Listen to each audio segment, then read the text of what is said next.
ရုပ်အလားဆိုတာတတင်ကားလေးပါမကြ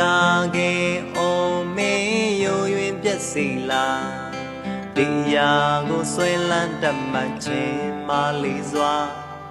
ကျွေဝါချမ်းသာဒါတွေဟာမမြဲပါရွှေငွေစိမ်များဖို့ထိုက်ချင်းထင်ကြ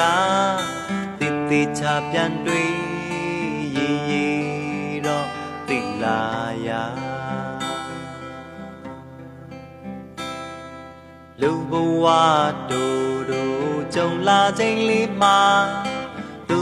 ငါစင်တန်းစင်ကန်တို့နေကြတနာစီရာဆွဲမိုက်မမိလေးစွာအိုဒုက္ခအဖြစ်ပြန်မြန်လွယ်အရာရာတိုင်းဟာအချိန်တို့အတွင်းပျက်စီးရလေတာဒါသင်္ခါရတရားမို့မတ်ပါနေစာ